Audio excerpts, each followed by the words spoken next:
Hello and welcome to interest.co.nz. I'm Janae Tibbs-Shirani and today I'm joined by the Retirement Commissioner Diane Maxwell for one of our double shot interviews. Good to see you again. Look, Diane, today I'd like to talk to you about the thing that makes people feel a bit uneasy when we talk about retirement, and that's who pays for it. Absolutely. You know, you've done some research around this over the past month, and what are New Zealanders' views on this? So two things. One is who actually pays for it, and two, who do we think should pay for it? Who actually pays for it currently is the taxpayer. So the government brings taxes in and pays out 12.9 billion gross, 11 billion net in super to superannuitants. Person earning $60,000 pays around $1,800 towards a superannuitant, takes around 12 of them to pay for a superannuitant. So that's the current system. There is a bit of confusion around that. We've spoken to a lot of people out and about in the street and in malls who think that there's a super fund that is paying their super. There is a super fund, however, it's not going to start paying out towards super till around 2030. When it does, it's about $30 billion at the moment, when it does start paying out, it'll pay around 9% of our super needs annually. Not the whole amount. So we then said to people via surveys, via the website and also out and about, who should pay for your retirement? You or the government or parents or children? People were quite mixed. We gave them two options. First of all, people said me when they answered online, and then the government. When we went out to the street, people said the government, the government, the government, the government. We gave people two balls to choose, and some people put both balls in the government box, and some people put both balls in the me box. So that's the thing about whose responsibility is it? Probably, really, it's a bit of both. Sure. I think we'd take responsibility for our own retirement, but also expect that the government is able to assist to a point. Look, I mean, there's a large cohort of people retiring. We have an ageing population, yes, and it seems inevitable that some of the fat needs to be cut out of what the government provides. I mean, that's not something we like to think about, but that's pretty much inevitable, isn't it? So I don't like using the word fat because it's actually quite lean. Sure. You know, it's $380 a week, roughly, after tax for an individual. So, I mean, nobody's going to the Bahamas on it. But I think what we're going to have to look at, you know, we know that in 20 years, the number of people over 65 will have doubled. In 20 years, the cost will have trebled. So it'll be up to almost 40 billion net to pay out in super in its current form. That's not going to work. It's not going to be possible. It's just simply not going to be possible. Just a really quick aside, at the moment, healthcare costs for people over 65 make up 42% of DHB spend. So DHB spends 11 billion, 42% of that goes on. So we're talking super. You've also got to be holistic, the way you're thinking, and you've got to think about healthcare cost, residential care costs, and gold card and all the other things that go along with it. They're growing too. So it won't be sustainable in its current form. What we've got to say is, and this is a really uncomfortable conversation, over the next 20 years, what needs to change? So at the moment, you get super at 65. It's universal. You can continue to work. It's indexed to wages, so it went up 2.7% this year. And you need to be in the country 10 years. And it's $380 a week after tax for an individual. Yeah, so look, I'd like to go through some of these sort of setups that we currently have and look at how they might be able to be changed. Firstly, means testing. What are your views on that? And do you think that, you know, perhaps people who have sold an Auckland property and have banked $2 million, you know, should taxpayers' money be going towards them to help them in their retirement? So this is a really, really tricky one. I had an Australian contingent in to see me this week. They were quite candid that they're not sure means testing works in Australia. Okay. Now, a few problems. One is you think about a couple who have worked hard all their lives, may not have earned a whole lot of money, have been quite frugal, and I have a couple in mind. Mum's a medical receptionist, Dad's runs a digger. Didn't upgrade the bathroom or the kitchen for years and then finally upgraded it. Have managed to sell their house. They're in a good position. They've got savings. Where do you draw the line? Should they not get super because after some really careful living, they're now in a good position?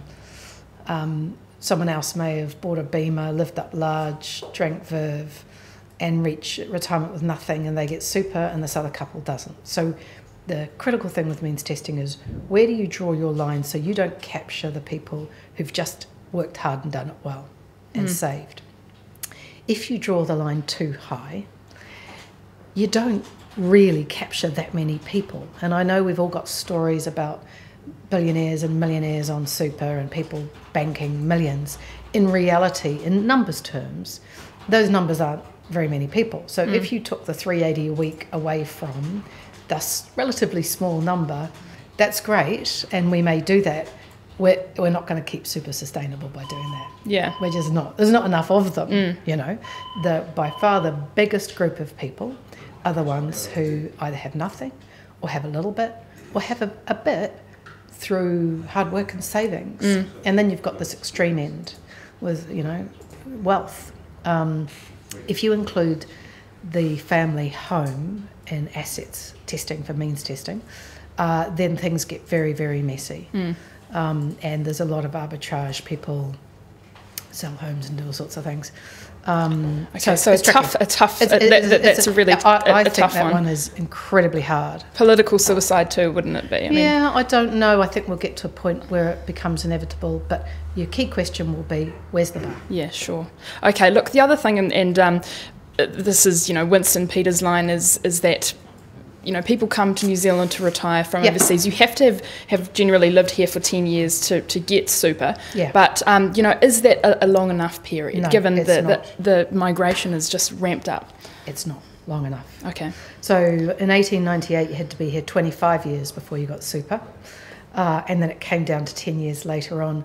I suspect where we will get to is that 10 years is not long enough. At the moment, it's 10 years, 5 years after 50. We are a very diverse nation. We have great immigration. That's because we're a great place to be. Over time, that will not be sustainable, and I believe that will have to go up.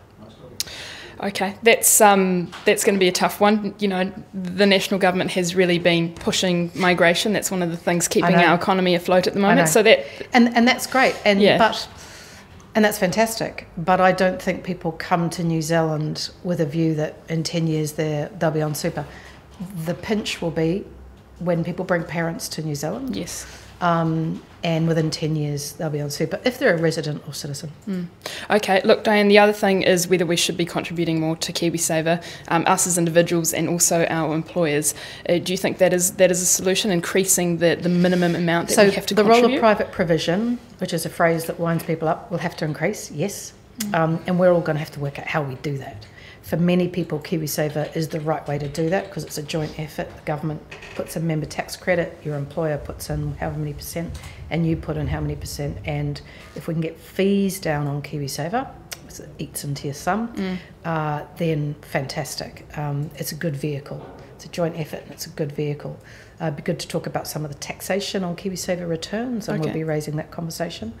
I'd love people over 65 to be able to join KiwiSaver, and I'll be making that recommendation. So KiwiSaver is a great savings vehicle. It's not for everybody. For some people who are self-employed, starting a new business, low income or no income, it may not be the vehicle. Can you explain what you mean by people over 65 join KiwiSaver? So at the moment, you can't join KiwiSaver after 65. Now, as people continue to work longer, someone may get themselves in a position where, for whatever reason, they haven't joined. I'd like them to be able to join. Okay, that's a good point. Yeah. All right. You haven't mentioned raising the age. No, look, because this is talked about all the time, and I'm a bit sick. But last time we talked about this, it's got to go up. And you said there needed to be a lag, and the government really needed to signal this. I'm signaling. Are you seeing signals? Look, the other thing I keep talking about is that until people like me manage to communicate this ageing population and the pressures points, then it's going to be a vote loser. So until the voting public, I think, are given, rightfully, more information that they can make their judgment calls on, then we won't get a change. You know, we need to prepare the ground for policy change. You know, does that need to have been happening already? Well, it kind of is happening already. And for anyone who watches this who's 64, and I get really, really nasty letters on this one, I don't think it should go up this year. I don't think it should go up next year. I would hope it wouldn't go up for at least 10 years, and I certainly think more. So nobody's grabbing it today. But I think, our view of 65 is a historical one. We see 65-year-olds as old. They're not. In another 20 years, it will seem a no-brainer. Getting super at 65 in 20 years' time will just seem a little bit odd. So it's going to have to happen. If the age was 67 today, we'd save 1.6 billion on that current bill. Sure. Okay. Look, in terms of what other countries are doing, New Zealand isn't the only country that has an ageing population. No, we're doing Are we well. looking to other countries and getting ideas from them? Yeah, we spend a fair bit of time doing that. It's always worth doing, what's working, what can you see working. Our population is not ageing nearly as fast as many Asian populations. Certainly Japan, 127 million people. They think their population will fall below 100 million in the next 30 years just because of their ageing population. They have 1.3 million people die each year, and it's going to go to 1.7 million people. As an aside, it makes for a burgeoning death industry. It's quite fascinating. Apparently Yahoo set up an account where you would an email would go to your friends when you died to inform everybody. So there's all these businesses leaping into. Anyway, issue. A lot of the Asian countries don't actually have anything like our super. So they have a very vulnerable group of elderly citizens, very vulnerable, and they are looking at that now. They don't have anything in place. We look at the UK, we look at the US, we look at Australia. To be really honest, every time, and I'm due up in the UK and the US at pension forums next month, every time I come back feeling really, really good about New Zealand, about the system we've got. We are going to have to change, but we've got time.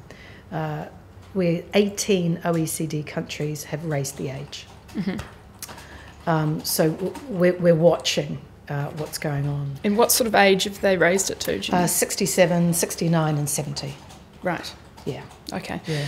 Look, Dane, we'll wrap it up there, but a lot for us to think about. No doubt this is something that really everyone has a view on. So, don't worry. So look forward to... I'll get them in the inbox. Look forward to continuing that discussion. Thank you so much for your time. Thank you. And I'm Janae Tibshirani from interest.co.nz.